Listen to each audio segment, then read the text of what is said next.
Hi everyone, and welcome to another episode of Market Campfire with Matt and Imre. What a week it's been. So many news to talk about. So many things to talk about overall in terms of what's happened on the market recently.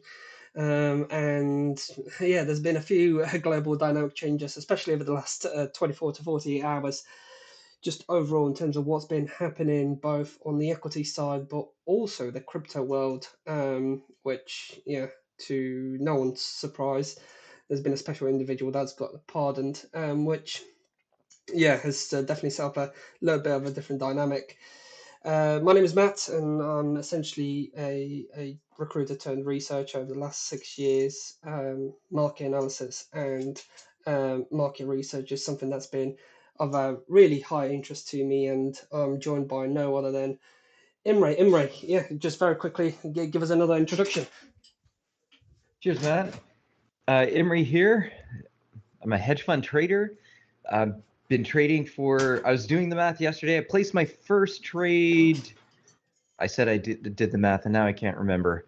It's gonna. I know in a couple of years it'll have been over 20 years since I placed my first trade. I don't want to say I've been trading for 20 years, but I placed my first trade about 20 years ago. I don't think I took it seriously.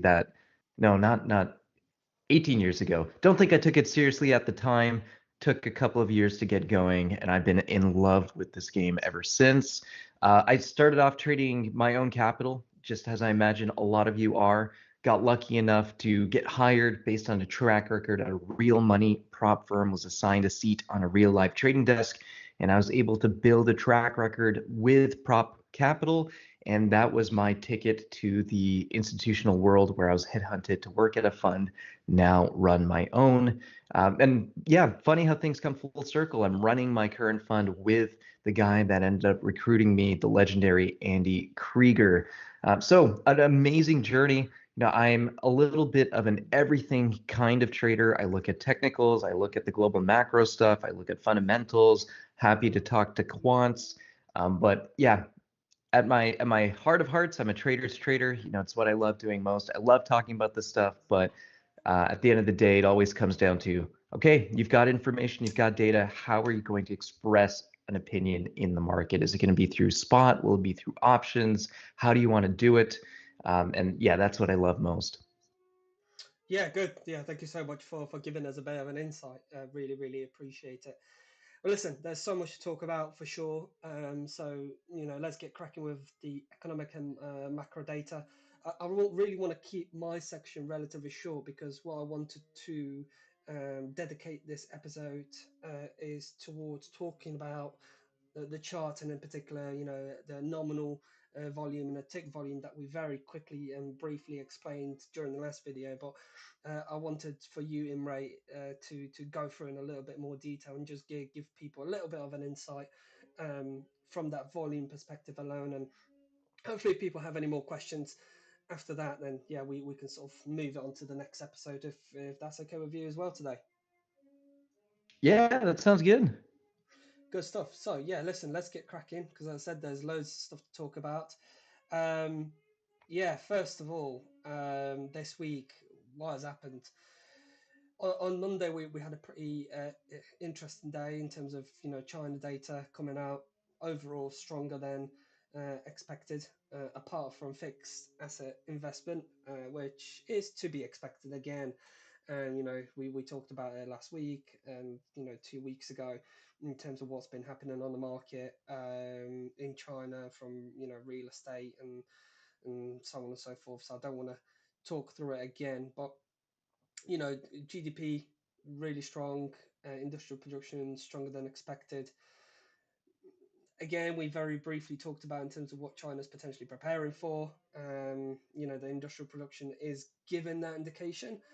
But as I said, I really wanted to see, what happens next in terms of the Chinese data, especially over the next 2 to 3 months, as we are basically in trade war 2.0 now, with Trump's basically saying one day that the meeting's no longer happening, then the next day that the meeting's happening, but in South Korea. Um, yeah, it's a strange world we're living in right now, and basically, yeah, no one really knows until it happens. I mean, have you seen any of the tweets Trump has made about China recently? You know, I haven't been following them obsessively, so I've seen a couple. I'm, I don't know about you guys. I'm tired. I'm tired of the Trump tweets. I'm so tired. I can't believe it hasn't even been a full year, right? And geez, I'm exhausted. So yeah, I've seen them. Whatever, whatever. It's hard to know what to take seriously and what not to. Yeah, exactly. I think, yeah, we live in this funny. Yeah, I don't know how to explain it, but it's a very very strange world. That any tweet can essentially bomb or skyrocket the market. Yeah, let's move on. Yeah, I mean, in terms of Monday, anything else that happened? Not really. Nothing of interest. That was the only sort of data that I wanted to very quickly discuss. On Tuesday, we just had the Canadian, CPI, which obviously impacts you a little bit, Imre, on your side. Yeah, not nothing too crazy. Inflation's going up like everywhere in the world, but there isn't exactly a massive increase that I expected to see, especially in the last month. It's just been very slowly but steadily going back up to that 3% globally. I mean, what are your thoughts on the Canadian inflation? Are you at all surprised or? No, no, not at all surprised. Especially if you're looking at the relative differences in monetary policy, right? It's been a little bit looser here in Canada than it has been for the US. So yeah, no, not surprised at all. Again, is it all that exciting? Does it actually shift what is going to be happening as far as Canadian monetary policy goes? No, I don't think so. Anecdotally, I can tell you as someone who's out and about in the Canadian economy every day, yeah, it does feel like prices are going up. It's something that I hear everyone complaining about, from the cashier at the supermarket to my next door neighbors. So is it a surprise? No. And like I said, our policy's been relatively looser as well. But it's not just our policy in a vacuum. There's obviously things around the world contributing to that rate of inflation as well. And just before we went live, Matt, we were talking like how are central banks, particularly the U.S. We just saw the CPI results come in today in the U.S. and we'll talk about that next, I'm sure. How are central banks in the wake of this going to deal with monetary policy? It just feels Yeah. like there's no good decision to be made. Yeah. We'll get into the US numbers in a second because they are very, very interesting. I'll be completely honest. And yeah, are they surprising? Not really. But the market reaction has been pretty incredible. I'll be completely honest. But yeah, we'll very quickly move into that as soon as we can.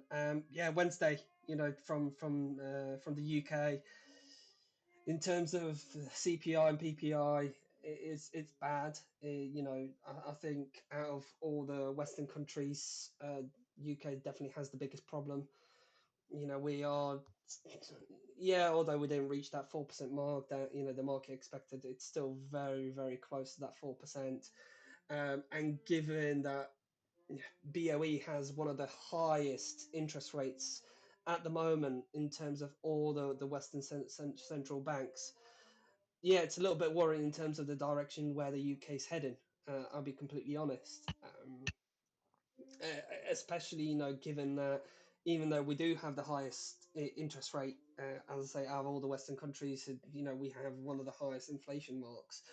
So yeah, I really want to see whether that inflation sticks over the next 3 to 6 months. In my personal opinion, I believe so, and it's not just through monetary policy per se, although I do, I'm a massive believer in interest rates being much higher, especially in the UK, given what's happening. However, given what the data's came out from, from the ONS, as well as obviously, recent reports of the new black hole that Rachel Reeves announced, that there's now 30 billion that needs to be covered, and she's potentially looking to increase taxes as well. That's obviously going to damage overall spending in the UK. And how will that impact inflation? We'll have to see. Yeah, I'm really, really worried in terms of what's going to happen over the next 3 to 6 months, potentially even to a year. I mean, yeah, given the UK inflation data, has your opinion changed on the UK at all? Or you still got the same opinion that you had last week? No, yeah, it's it's doomed. I just don't see a way out, and it Yeah, just seems like unfortunate circumstance compounded by unfortunate circumstance. yeah, no, I definitely agree. Apart from that, yeah, nothing much on Wednesday. Thursday, absolutely nothing happened from economic data perspective. A couple of headlines I'll go through that came out over the last 48 hours that were of notice, especially given what we've discussed last week. But yeah, Friday today, very quickly, UK data, retail sales. I mean, given the amount of incorrect data that was provided over the last 2 months, I'd be taking those retail sales numbers with a pinch of salt. Also, how retail sales are calculated, especially in the UK, it's not the volume of sales, but it's not just the volume of sales that are made, but how much money has been spent. Which then, obviously, as you have more inflation, you have to spend more in order to buy the same amount of produce, which then obviously can impact retail sales. And you look at those numbers and you think, oh my god, like the numbers are so great. UK's rebounding, but actually, when you go into the detail of how retail sales numbers are calculated, yeah, it's not it's not painting a great picture at all. Um, but yeah, as I say, UK's doomed. Whatever, we can go through, over again. Nothing will change in that regard.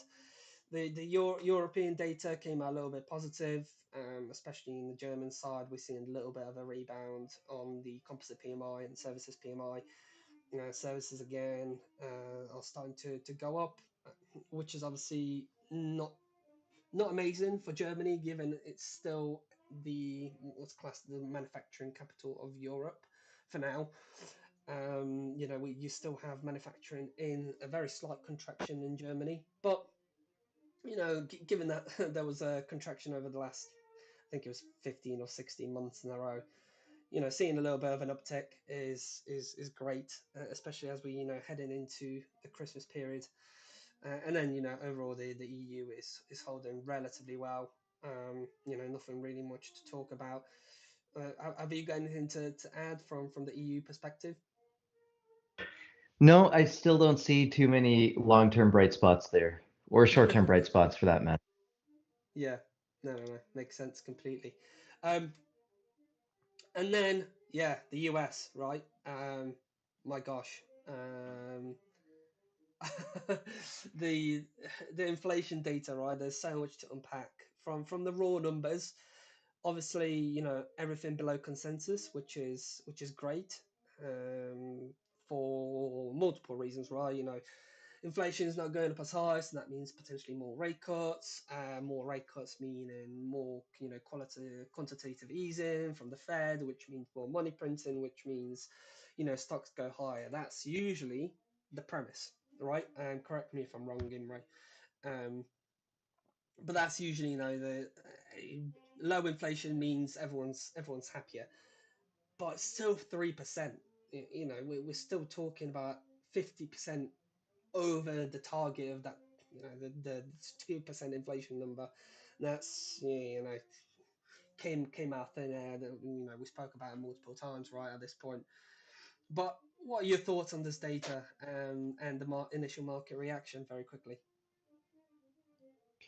Yeah, I mean, on the one hand, right, like I think the Fed will cheer this and say, yeah, we told you inflation's not a serious concern. Monetary policy remains flexible. We remain data dependent. Um, as we enter into this easing cycle, it's good to see inflation moderating, but we don't want to be too aggressive to see an uptick in inflation. So this kind of result gives the Fed a little bit more breathing room, especially as we head into expected cuts to close out the year. So for the Fed, like this is a really, really good result. The question remains, how much longer does it remain a good result? I Again, it baffles me that we're cutting rates into the kind of economy that the U.S. currently has. It frankly does not make sense to me. But I think, in the wake of the global financial crisis of 08, 09, one of the interesting things that came out of it is this idea that central bankers are wizards and that they're able to indefinitely stave off recessions by manipulating monetary policy. That, of course, is nonsense, but it's a myth that's been propagated and fed by this secular bull market cycle that we've been in for so long. And I think, it's when that myth is ultimately going to be shattered. And I make no bones about it. I'm extremely anti-central bank. But I think when that myth gets shattered, we're going to see that yeah, monetary policy does indeed have limits after all. So for now, the show goes on, but Yeah. I'm a bit pessimistic in terms of how much longer. Yeah.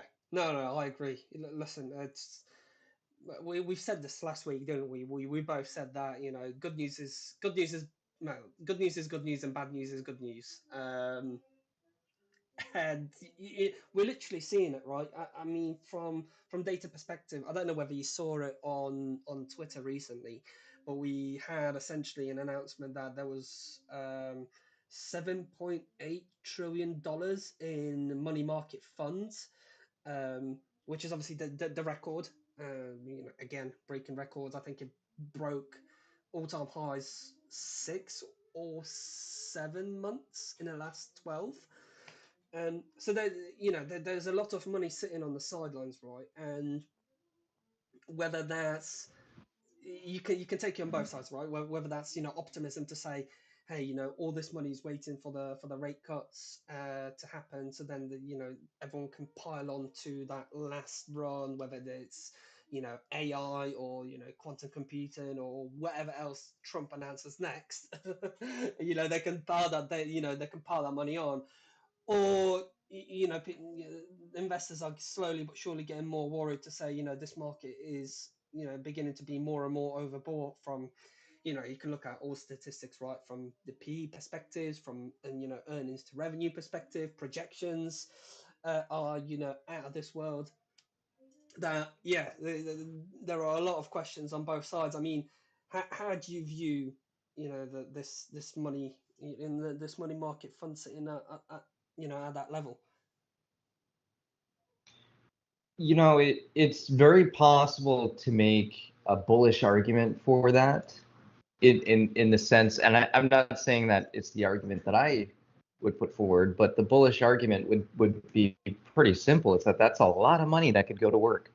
Mm, And if yields continue to moderate, then there's less and less incentive to have your money tied up in a money market fund.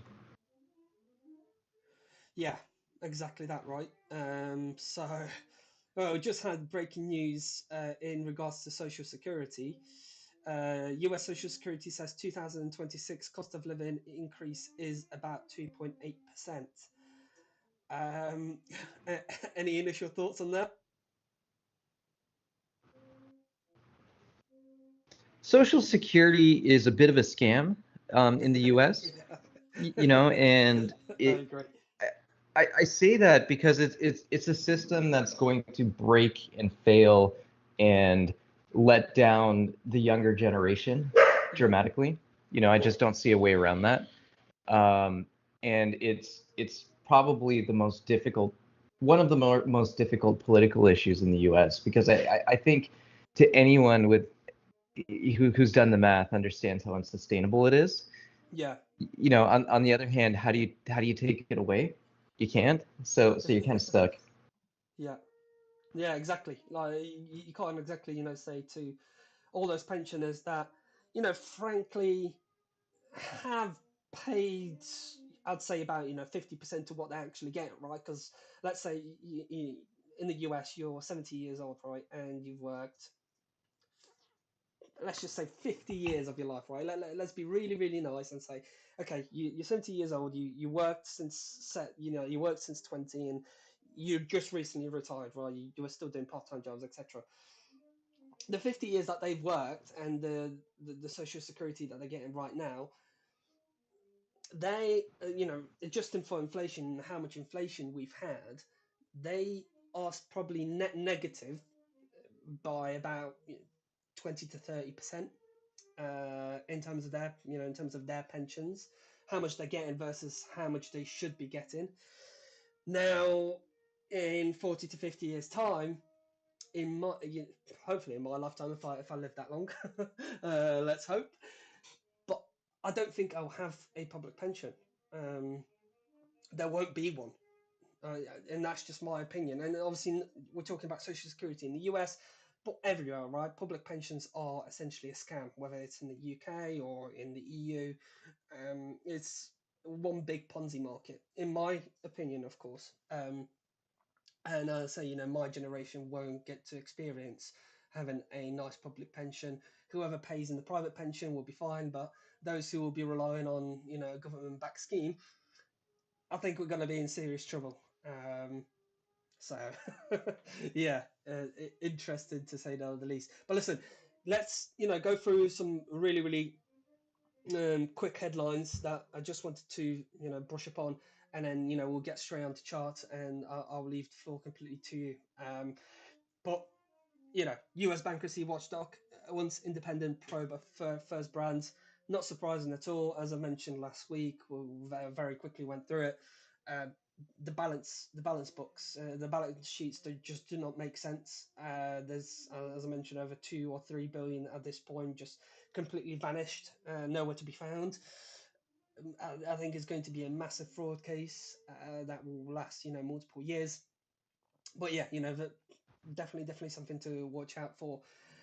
In terms of First Brands, as I say, nothing much to add from last week, but yeah, definitely keep an eye out on that case. Very quickly, JP Morgan CEO issues warning on the auto industry bankruptcy.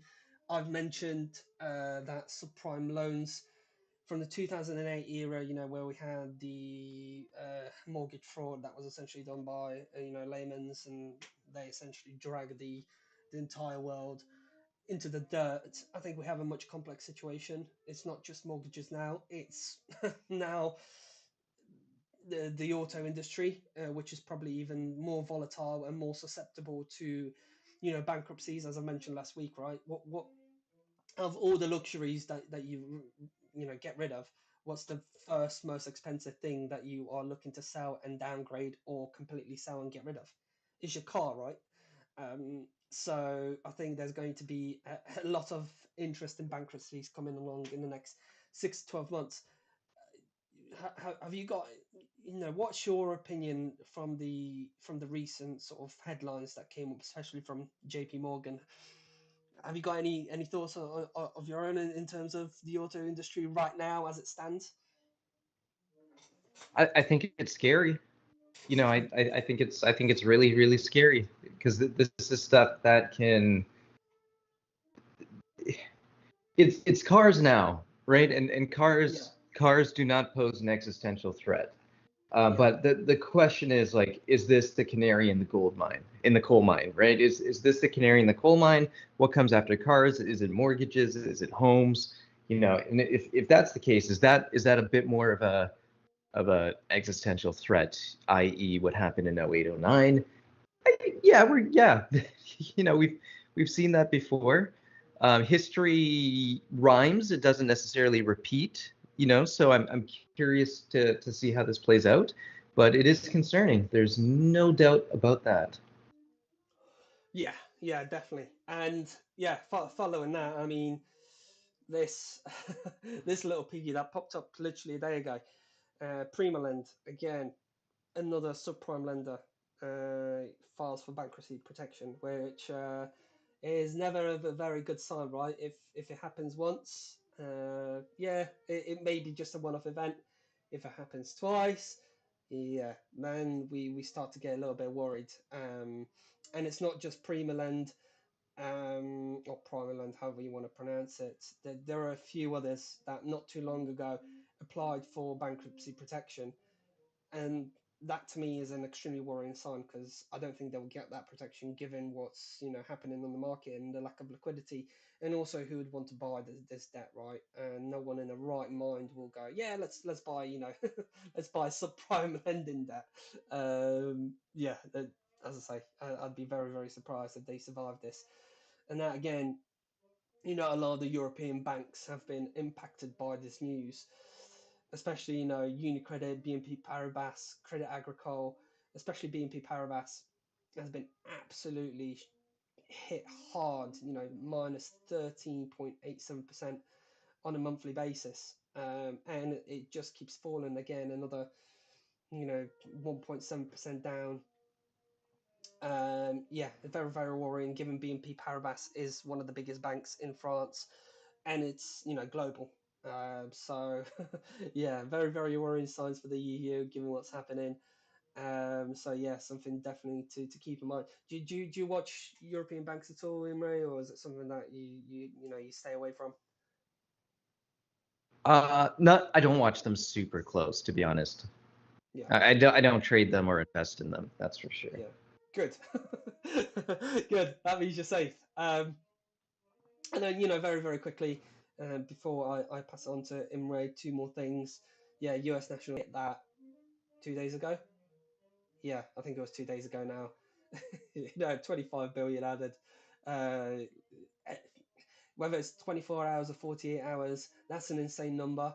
The longer the government, shutdown is in place, yeah, we can expect to add another, 100 to 200 billion before, the US government reopens again. Yeah, very, very crazy and worrying signs. I mean, did you see the news when it hit that 38 trillion? Yeah, I did, but I also remember when it hit 35 trillion, 30 trillion.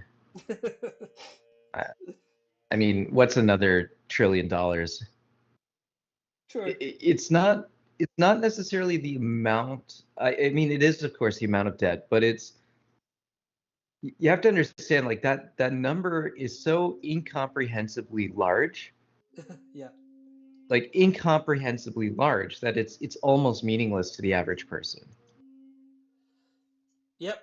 I agree. I did a Sunday special on it, and I started thinking about the whole amount, and started thinking about $1 million, and I was like, yeah, that's a really really large sum.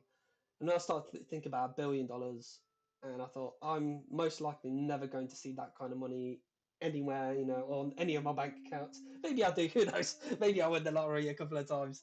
But yeah, $1 trillion is almost like a fugazi number because no one's ever seen that kind of money in real life.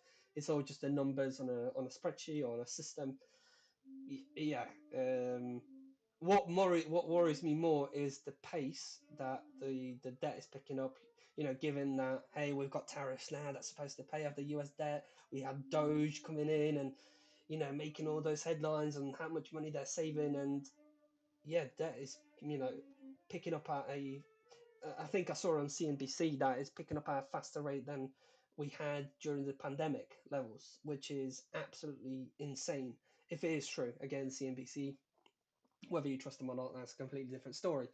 But yeah, uh, very, very worrying signs. And then finally, on a little bit of a light note, lovely, lovely CZ got pardoned in the last 24 hours. Crime is legal, apparently. What are your thoughts? I Not something I was following all that closely, but it seems insane to me.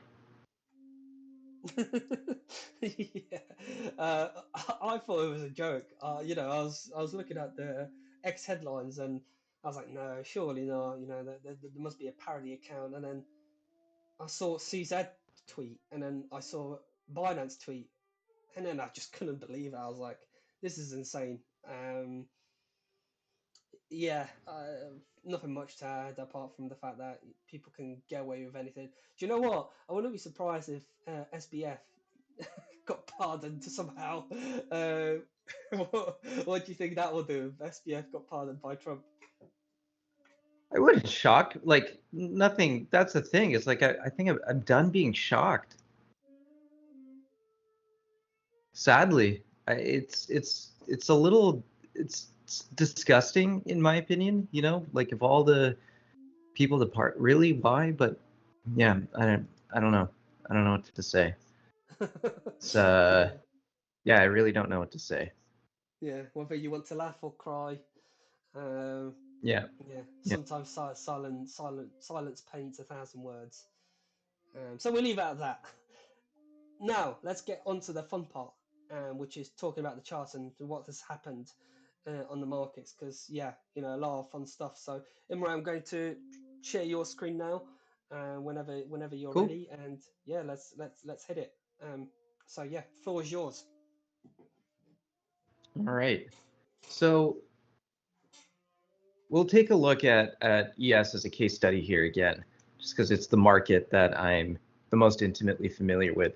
You can see since September 22nd, we've had this large balanced area. And again, it's not necessarily about whether I'm looking at candlestick chart, I could switch to a line chart. It's not about the chart type necessarily. It's for me about where the value has been building. And the value's been building in this range. So if I zoom in a little bit, you know, we can see that on each of these squiggly blue box type of things, they're called market profiles. All right. We have the gray little lines here. We have an upper gray line, a lower gray line, and then a solid middle gray line. Those gray lines together are what's called a value area, and it's where about 70% of all the volume transacted for that cash session has taken place. Right now, you'll notice that value hasn't really been able to migrate upwards in a sustained fashion since, you know, mid to late September. We've been up, we've been down, we built a big base, we went up, we went down, now we're going up, and today we finally broke out of this entire value area. Okay, so today, you know, right now we're up in the 68.15. Okay, so we've broken out. The question is, can we hold? Can we actually accept value above new all-time highs? If the answer is yes, then now this becomes this as an enormous level of demand suddenly fail. Okay, so this entire range has suddenly become incredibly important to hold. Not suddenly, but it's become incredibly important to hold if we want to see further upside continuation. Okay, so then what I start doing is I start diving into an intraday time frame, but you know, slightly higher on the 2-hour, and I start looking for where my levels are for the day. You can see we've hit all the levels, the upside targets for the day. When my final upside target for the day is hit, it is statistically an outlier event if we go on to close and make a new high above that high of the day, you know, for the remainder of the session. So again, I'm not saying it's impossible. It's just a statistical outlier, and we're going to see if you know, we can make a case for today being one of those outlier days based on the news, which served as a catalyst, and whether or not we can look to build and accept value outside. So what we see here are a blue line, pink line, and then another blue line. And that is another value area, but it's not of one day. This is the rolling value area over the last 5 days. Okay, and this is a very, very important thing for me to consider when I'm trying to determine how I want to position myself in the market, and more importantly, what kinds of trades that I want to put on. So you can see we've been building value within that value area, and then we started squeezing near the highs, which is kind of that omen that portends a breakout. Okay, so what's critical now for the market is whether we can hold and stay above the value area high. That would be a very strong sign of a strong market. A break below there would see a rotation likely back towards the very bottom of that value area. And if we got a full, what's called a value traverse, where we go from value area high to value area low today, that would be stunning. That would be very, very stunning. And in my view, would be an incredibly an incredibly bearish development, most likely, as we head into next week, right? But right now, bulls are in control, and it's just really a question of how they're going to play the remainder of the session, right? Obviously, we can see some of that profit taking that's already occurred at the highs. We have the cash session opening in about 20 minutes or so. So it's going to be interesting to see how that unfolds. Now, as we go into lower and lower time frames, it's going to be interesting, again, to see what the micro structure, the volume and market profile structure looks like here. Okay, so what I would do, there's a couple of legs we can profile. We can profile what I would consider to be the more significant leg from the overnight low, that we placed. I don't want to say the overnight low, but an important overnight swing point that we placed around 4:15 a.m. Eastern time. And you can see the distribution of this profile is such that the majority of the volume is concentrated down here. That, of course, makes sense, because when we have a news event, liquidity is going to be thinner, and we're now building another base here, another distribution in that volume profile.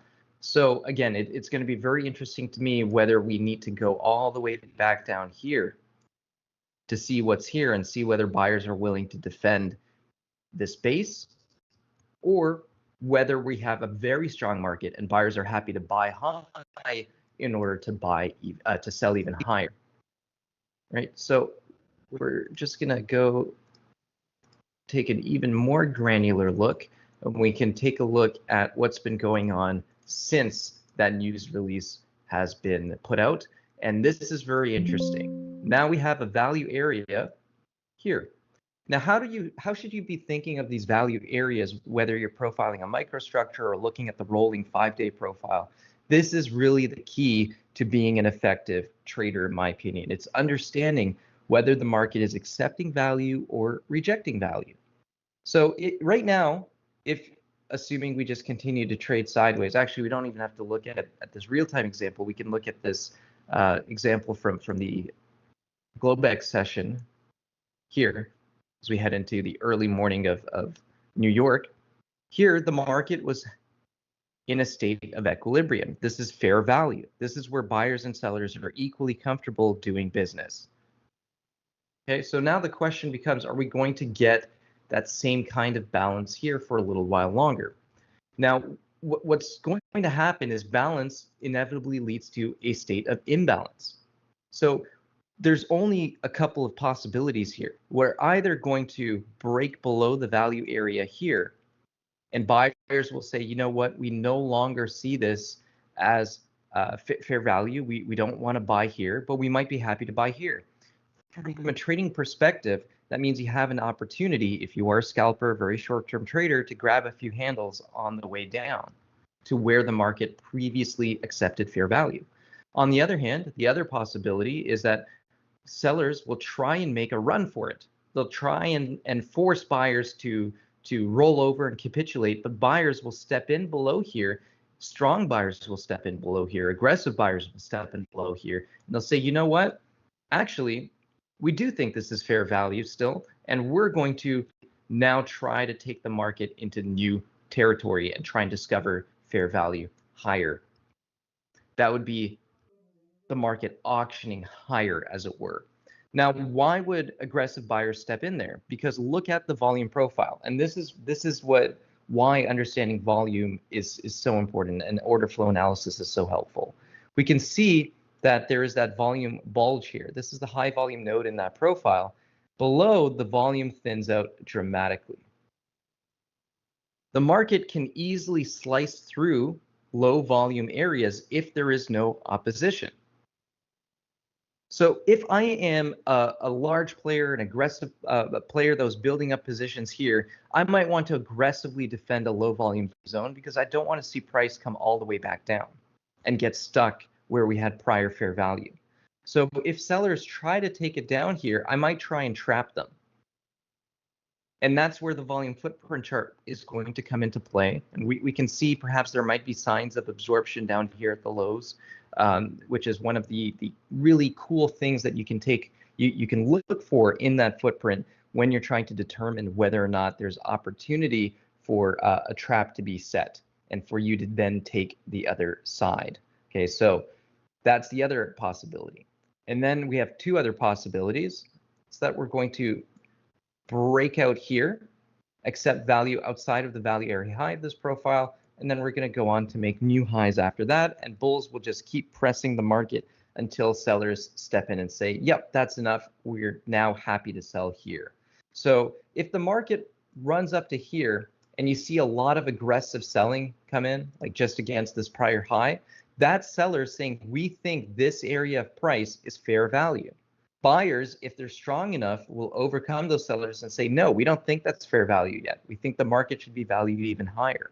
But if buyers are not strong enough, and they say, yeah, we don't have confidence, we don't have the drive to initiatively take the market higher and higher, we're going to sell back our positions, right? And then those buyers become sellers, then yes, you could see the market start to roll over and reverse. Okay, so that breakout on the bull side is one possibility.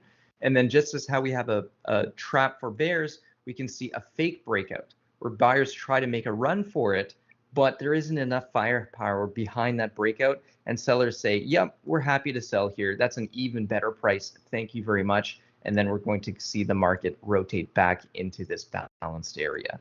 Okay, so it's very important to recognize A, what the possibilities are, but then B, know how to, for lack of a better word, identify, I don't want to use the word confirm, but identify when it's more likely or not that we're seeing signs of a valid breakout or signs of a trap. Yeah. So this is where the volume footprint comes into play. Yeah, sorry, go ahead, Matt. Yeah, so in terms of obviously the fair value, right? It always intrigued me, especially when we break through those all-time highs, right? It's identifying the fair value and being prepared for it. And given that obviously, usually, when the market's in range, you have structure, and then obviously we have, supply and demand zones where there's obviously volume to back those zones. But when we initially do break out to that potentially new discovery, a new range, how do you prepare yourself to see, okay, when the market hits fair value, and then you got sellers coming in? Is there specific levels that you look for, whether you do your calculations, or is it based on specific price rejections on regions? Yeah, so that's where the map for me comes into play, right? And if we zoom out a little bit and look at today's map, notice where my pivot apex lies. The pivot apex is like the balance hinge, where if we can really stay above that pivot apex, it opens the door to those upside targets. Okay, the pivot apex was right above the value area high of that rolling 5-day profile. Yeah. Right. So if we can really start breaking out through there, that to me is an excellent sign that the market is ready to discover prices higher and higher and higher. On the other hand, the control pivot level, where control will shift from buyers to sellers in this case, lies just on the edge of this high volume node. Below this high volume node, we have relatively a much thinner section of the volume profile. All right, so why would the control pivot level be right on the edge of value, right on the edge of this volume node? Well, it's because this is where buyers would step in. If buyers don't step in here, then they're not willing to defend this market, which means that we're now going to open the door to our downside targets, areas where sellers are potentially going to exhaust themselves, and we're going to see responsive buyers defending the market start to step back in.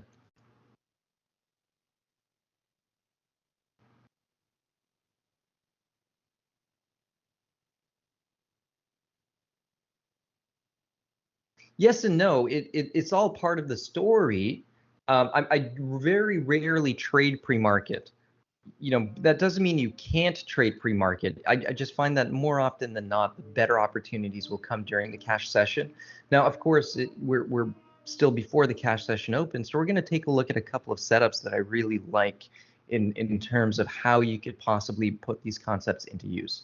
Now, while I do use TradingView to structure my maps, I look at other, let's say, slightly more professional order flow platforms when it comes to actually analyzing things like absorption and so on. That might be a story for a different time, and I'm still trying to find which platforms work best. I've got too many subscriptions to too many charting platforms. I have Sierra Chart, which I love in theory because of its functionality. I hate because of how difficult it is to learn to use. Motive Wave, which I think is easier to use, but it has less features and functionality. I'm playing around with Bookmap, which is not a charting platform really. It's more of an order flow visualization tool. Bookmap has its pros and cons as well. I think Bookmap paired with something like TradingView can be a very powerful combination, however. And Bookmap, because you can hook it up to DXFeed or Rhythmic, you can get real order flow data as well. So it's very helpful. But what I want to see in for example, say the volume footprint chart, it's not going to be as accurate on TradingView. But what I want to see, notice how on this run to the upside, those white squares on these candlesticks are migrating higher and higher and higher. That tells us that those white squares are the points of control for each candlestick. It's where the bulk of the volume took place as that candlestick was forming. And we can see that value is visibly migrating higher, not just with the candle bar closures, but with the points of control migrating higher and higher as well. What do you notice on the way down? Well, the points of control start to migrate lower and lower as well. And we start seeing imbalances. Okay, so on a real order flow platform, I'd be looking, for example, at the depth of market to see perhaps there was a band of sell side, sellers sitting here, passive sellers with limit orders. I'd want to look at the footprint chart to see if there's absorption. So the footprint chart will show you market orders, excuse me, hitting the tape. So if there's a lot of bullish market orders hitting the tape, but the market's not able to break higher because there are more passive sellers sitting above, at that exact same location, that's a sign that buyers are exhausting themselves and they can't continue breaking through. Okay, so what happens? The market couldn't make it in thinner overnight trading to that first target and started pulling back. And this is my favorite way to trade these moves. What I want to do, and for those of you who are maybe more familiar, like Matt, do you use Fibonacci, the Fibonacci retracement tool in your trading or analysis? Yeah. Okay. All right. So you know how with the Fib tool, you would look to go from like a swing low to a swing high, right? And we can see. All right, so this is my, you can call this your impulse if you want, and this is your correction. We can see that in this case, we did a 50% pullback and the market's now ripped higher. And of course, the number one question that every trader using Fibonacci levels should be taking into consideration is, how do I know which Fib level the market is going to bounce from? And then you can start pairing that with things like, well, there was some prior resistance here that could turn into support. But you're looking at price-based structures, which isn't as effective as looking at volume. So if I now draw a fixed range volume profile over that same region, we can see that the bulk of the volume distribution was at the lows, but look here. There are still high volume nodes here, and what's in between two high volume nodes? You're going to have a lower volume area, which is where we would expect, if the market is strong, buyers to step in and defend. Right, so now we can start anchoring some order flow logic to what we're expecting to see here. What I'd then like to do is, after I've drawn a volume profile over that trending leg, is draw another volume profile over the pullback. And what I want to see is the market do what's called a break-in of value. So here's the value area low. What I love to see from a trigger standpoint is the market breaking back above that value area low. And for me, that could easily serve as an entry trigger.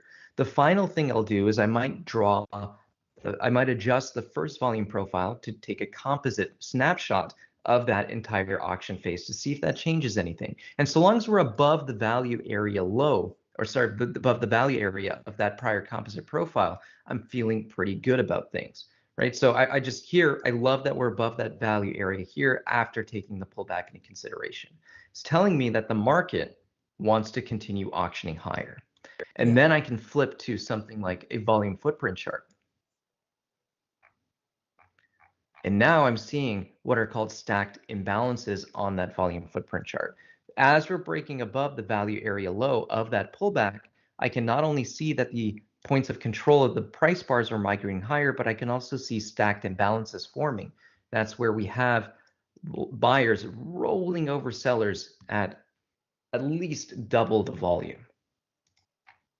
Yeah, makes sense. So from, when you do look at those imbalances, do you take, apart from your technical analysis, do you take anything else into consideration when you do make that decision to say, okay, we're looking at the extended period of time, we're looking at the charts, it's going up, right? So we are looking at a bullish market.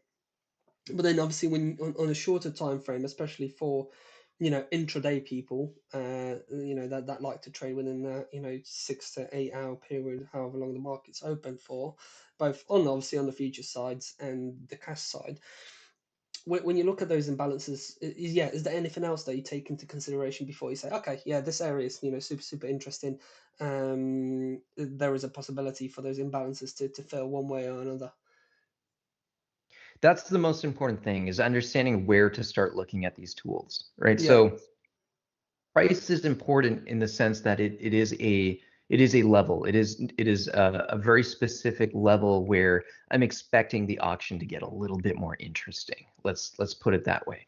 So here's a very, very good example. If we take a look at this coil here, and we're going to pretend that this is during the cash session when volume is high, right? From a classic price action perspective, I could easily say that there's a triangle here, an ascending triangle. Yeah, agree? You Yeah. can disagree too. That's okay. Yeah. No. Yeah. Okay. Right. So we can say that there's a price action structure here. You can call it a base. You can call it whatever you want. I don't care what you call it. What I care is if I profile that structure. Actually, let's back up a smidge, and we're going to zoom in, and we're going to really adopt a scalper's mindset. We're going to profile that mini leg here. We're going to go to a 1-minute chart. Okay, so as we really zoom in, we can see that we pulled back to an area of fair value, which is the value area of this leg here. And we can see that the market stepped in. So here's a high volume node, here's a high volume node. What's typically between two high volume nodes? A low volume area. So this is where buyers started stepping in. Okay. Now, if I wanted to be extremely aggressive, I could simply profile, like say this corrective leg here, and then wait to see how we break in. But aha, this is what's called a P shape in the volume profile. So volume is thin here, volume is really thick up here. So when that happens, I probably don't want to buy right here at the highs. I don't want to buy high and then sell higher. I would still, unless we get a clear breakout of value. Now I would want to wait for prices to either come back here to buy at the lows, to sell at the highs, or, and we're going to use the breakout structure as an example, I want to wait for a breakout of value. So here we see that breakout of value right there. And now we can zoom in using our X-ray vision, which is the volume footprint chart, in order to get a better understanding of whether or not there are reasons to really go long on that breakout of value. Yeah. Okay. And if I zoom in here, I can see there are indeed stacked imbalances. So there are aggressive buyers that are trying to take the market higher. So that's a potential, entry point. And again, this is a thin market, so these things mean a little bit less. And you would have had a dramatic 2-point pullback. It looks more dramatic than that, but you'd have said about it through a 2-point pullback before capturing that larger move, right? Yeah. Or let's just assume you got stopped out. For 2 points. And then you continue profiling and you start looking, and then now we have the other breakout. And this is why I don't like breakouts, by the way. I would much rather prefer buying low to sell high than buying higher to sell higher. I don't really see, and again, these are very thin volume price bars at 120 in the morning Eastern time. So I'm not expecting to see anything crazy here, but if there were stacked imbalances here, that would be a fantastic opportunity to start positioning yourself long with very tight stops. And what's interesting is that when you look at the volume footprint of a price bar, and you can see, obviously this was one-way traffic. You can see just visually how this is an area that buyers might want to defend, right? Because they ripped prices through here. We can see, I love placing limit orders on those imbalances. So again, if the cash market was open right now, and let's just pretend that we broke out of this value, we broke out of value here, right? You didn't want to buy on that breakout, you prefer to buy on the pullback. This would be, for example, an excellent opportunity to place a limit order. You can place your stop below that price bar. However you want to do it, you have to collect the data on your own and then set a target, for example, back at the prior highs. You could easily do that. Now, of course, cash market's not open, right? So we want to take that into consideration. Why do we want to take that into consideration? Because yes, we've had the news event, but since then, I would say that volume has dropped off significantly. We can even see that visually just looking at these little price bars. So I want to take all of that into consideration, okay? And what I'm looking for is not rocket science. From a spot trader's perspective, my trading is very, very remarkably simple. And I want to keep my spot trading intentionally simple. So with my spot trading, what I'm looking for breakouts are, I want to see those stacked imbalances in the price bar in the direction of the trend in which I'm buying that breakout. And in a pullback, what I want to see are, for example, if I'm looking for absorption here, I want to see these sellers get absorbed, right? I want to see aggressive sellers getting absorbed by passive buyers. And then I want to see buy side imbalances start coming in as we start rocketing away. And that's going to pile a ton of pressure on those sellers, right? So those are the kinds of things that I want to see. Now, as the cash markets opened up, the auction becomes very, very interesting. I personally would not want to buy this high only to sell higher. We've already tagged my final upside target for the day.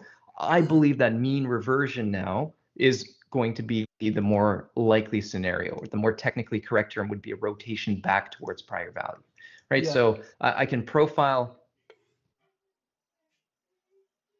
Let's get a little bit more accurate and take perhaps that high. And you can see we were unable to break out of the value area here. I can even drag this profile sideways for capture a few more price bars. You can see here we had a false breakout of the value area, right? And now we're rotating back into value. To go short the market, however, from a scalper's perspective, I need to see a break below value. Or I can look to buy the fake out, okay? And now with only looking at candlesticks, I think you're at a severe disadvantage, because the candlestick, you have, a lot of people will wait for the candlestick to close, which I think is complete nonsense. I don't care about a candlestick closing. It doesn't mean anything. That's just an arbitrary construct. What I care about is looking at orders hitting the tape in real time.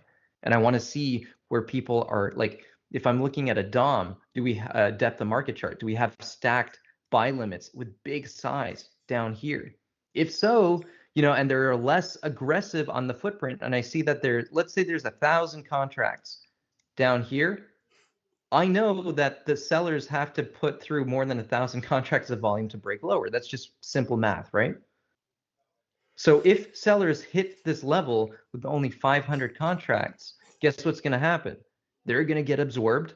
We're going to see on the candlestick a long wick, maybe with a bullish body, hammer candle, and then we're going to see price go higher.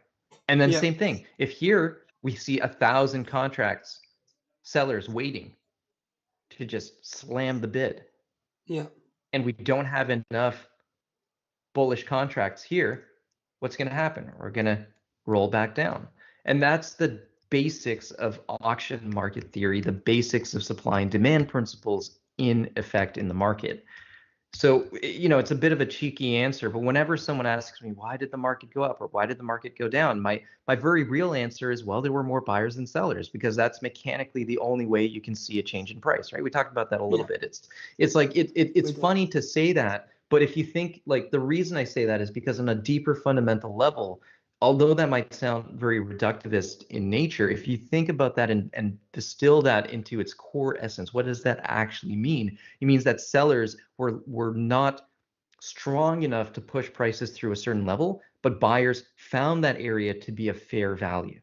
Yeah. That's really important information because you can build an idea around that information, Yeah. right? Makes So sense. So, for today, I hate those 8:30 a.m. news releases that result in tremendous expansion of price. So yeah. for me today, you know, if we had a very bearish move, I would have been a lot more excited to be trading today.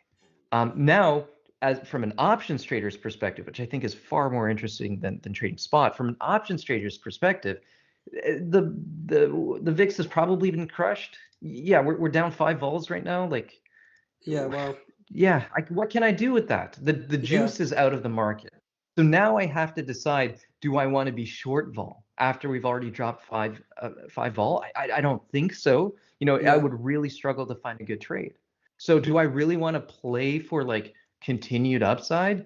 I don't know. Even if the market is headed higher today, doing so from an options trader's perspective is going to be really, really difficult. Because what would I do? I can either buy calls, which are going to be quite expensive now, or I Yeah. can sell puts. And the puts are not going to have as much juice in them because the VIX got crushed, right? Yeah. So I'm personally in a tight spot if I wanted to day trade today's session from an options perspective. I'd Yeah. have to wait for a little bit more volatility. So what I'd be, you know, praying to the market gods for would be a rotation back to value, see the VIX jump, and now I have some juice to play with, right? So if I really want to be trading today, like right this second, I would be saying, you know what? Let's park the options. Let's focus on spot and let's look for opportunistic, you know, plays in which we can look for short-term ideas, right? Yeah. And again, personally, do I want to be buying here and selling up here? No, that doesn't really interest me all that much. You know, I mean, let's profile this leg here. Yeah, we found, and that this is exactly that kind of bear trap I'm talking about, right? We tried to break outside of value, went higher, and the auction Yeah. is always going to be rotating. So I'm always profiling different legs to see where the auction is looking to target next, right? So I hear a lot of ICT traders talk about things like drawn liquidity. Okay, well, the biggest misconception with what a draw on liquidity actually is that a lot of people think that that means the market's hunting stops. And it does a little bit, but the hard truth is that, you know, while you can assume where stops are, we don't know how many stops are actually at a certain level. We only know how many limit orders are at a certain level. So a stop run or a stop hunt, you know, isn't all that productive as to focus on as a drawn liquidity, because that's not Yeah. really the fuel that's going to move the market all that much either, Yeah. if you think about it. So what typically I would look for in terms of draws on liquidity are value areas where the market has previously agreed on in terms of fair value. That's where Yeah. I want to target, or the edge Mm. of prior value, right? So anywhere here on the downside would be a good target. Yeah. That makes sense. And you know, from a spot perspective, right? Because obviously, a lot of people, you know, within the community are mostly spot traders, are mostly, you know, day traders, so to speak. So from your perspective, I've seen that, you know, how you are looking at the volume and the footprint. You're looking at, you know, really short bursts of, you know, 5 to 10 points on the SP as a maximum, right? So you don't tend to look for those, you know, large moves when you're looking at spot. Is that For right? me, Or no. I'm more of what I would call a move to move trader or an yeah, intraday swing trader. So yeah, I'm looking for the big move of the day, right? yeah, That's what I'm looking for. yeah, I think it's more likely than not, that we already had the bigger move of the yeah, day off that news release, right? Now, if I, you know, I can't say with 100% certainty whether I would have bought here or not. And if I'm being as intellectually honest as possible, I don't think I would have bought here, unless and it's impossible to say with even with the benefit of hindsight, because I don't know what the DOM would have looked like back yeah, here. I'd have to replay it. But yeah, I think that this was a great trade. And in terms of points, this is not insignificant. We ripped up now 17, 18 points, 19 yeah, points. That's a good move, right? So those are the types of moves I like to look for. I don't like playing from range to range necessarily. I'd much prefer to look for the bigger moves. Now, the Yeah. reason I bang on options so much is because my typical structure for trading is I like to be short puts. I like to Yeah. be short puts because that gives me a skew on the market. And now I can trade futures without a stop loss, right? So if I'm short puts here, and this is the last thing I'll say before I gotta go, but if I'm short Yeah. puts here, what do I want the market to do? I want the market to remain above my short put strikes. Yeah. Okay, so if the market is dropping here, what do I want to be doing? I want to be short futures. I want to be short futures as we head into my strikes here. And I can do that without a stop loss. I don't need a stop loss because I've got the puts here. I have to be very intentional about my position sizing on the futures. But what I want to do effectively is neutralize my short puts by being short futures the closer we get to strike.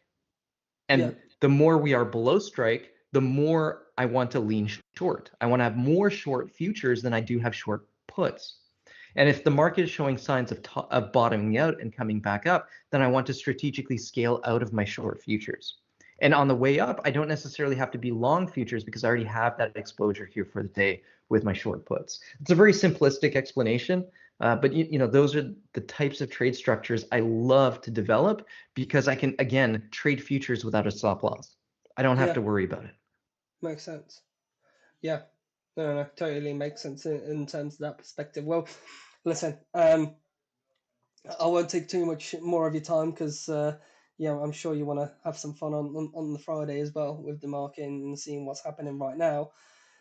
As always, it's been a pleasure. Thank you so much for giving a little bit more of an insight in terms of your mindset, right? Because I think having an institutional mindset explanation helps a lot. Retailers like myself and others, right, being a little bit more clever when it comes to market execution. So, really appreciate you spending the time to explain this. Yeah, of course. And just as you say that, like the last promise, this is the last thing. If I'm put yourself in the shoes of an institution, if you can, who do Yeah. you think wants to buy here? Is it the big players or is it retail? I Yeah. can tell you right now, looking at that, I have zero interest. Zero interest. I want to transact at an area of value.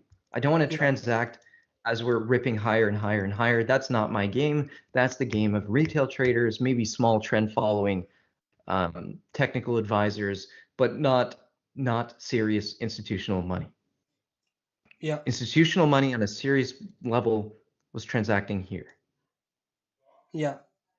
No, that makes sense. Not like actually because of how pre-market this is. I'm just saying Yeah. like this is the type of thing you want to look for, right? Why? Because here we can accumulate. We can accumulate because we have sellers, we have buyers in harmony, in equilibrium, Yeah. and then eventually you get that explosion in price. Yeah.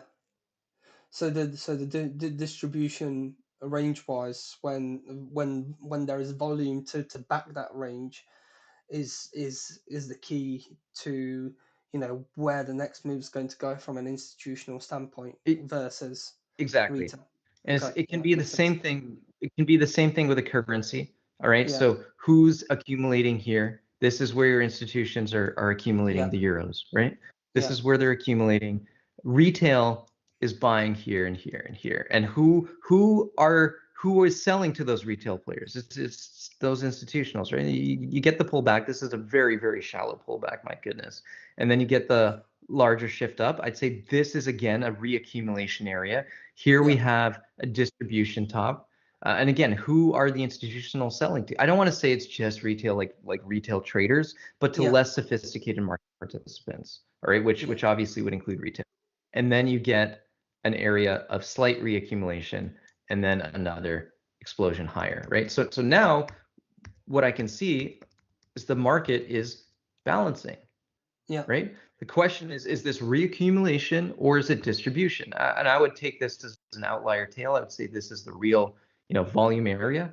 Okay. yeah, So is this a accumulation or distribution range? We don't know, and that's the most important thing about speculating in the market. If you're using spot, You shouldn't put yourself in the frame of mind of trying to know. You should put yourself in the frame of mind of where can I find an asymmetric reward to risk opportunity where the probability is decent. Okay, so that's why people will say buy at the bottom of range, sell at the top of the range. I don't know if on this probe into the bottom of the range will break.